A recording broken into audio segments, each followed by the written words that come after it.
চুপ চুপ মৃত্যু। আচ্ছা তো এর সঙ্গে এখানে আসছিলে কিভাবে? ইনাকে প্রথমে আমার কাছে টাকা চাইছিল, মানে ওনার কাছে কোনো টাকা পয়সা ছিল না। উনি বলেছিল আমার কাছে 2000 টাকা চাইছিল প্রথমে। তারপরে আমি বলেছি আমি গরিব মানুষ, আপনাকে এখন এই মুহূর্তে 2000 টাকা দেবো কোথার থেকে, আমি তো রাতে কাজ করি না, তাহলে আমি দেবো কোথার থেকে। তারপরে বলেছে 1000 টাকা। আমি বলেছি 1000 টাকা দিতে পারবো। তোমার সাথে প্রথম সাক্ষাৎ হলো কোথা থেকে? আজকে না, ওর সাথে সাক্ষাৎ হলো কিভাবে? ওর সাথে পরিচয় হলো কিভাবে? পরিচয় হলো উনার মামিমা ভাদালে আছে। আচ্ছা, ওখান থেকে। জি, উনি আচ্ছা, আজকে কখন আসা হয়েছে এখানে? আজকে এখানে আইছে আসলে কথা বলেন। আস্তে আস্তে মানে মাগরিব আজান পড়ে গেল। তো পরে তারপর কি বলে নিয়ে আসছো? উনি বলছিল যে চাপাপার বাসায় যাইতে হবে, তাই। এটা চাপার বাসা, এখানে আসতে হবে, সকালে চলে যাবা নাকি? জি।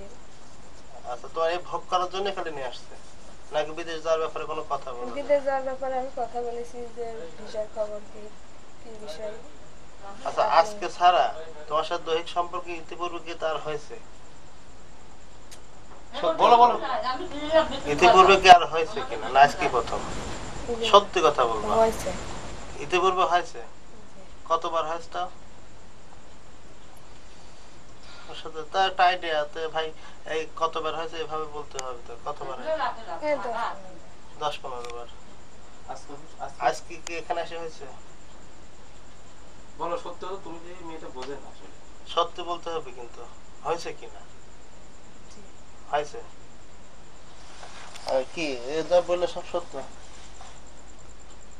বলতে কি মানে নিজের যে লাভ নাই, ঠিক আছে? সত্যি কথা বলতে হবে। সত্যি কথা বলতেছি, ভিডিও করার সমস্যা নাই। কথা হচ্ছে যে আপনার আমি আজকে আমাকে 8-10 দিন কল দেয়, ভাই আসেন। না, সত্যি কথা বলছে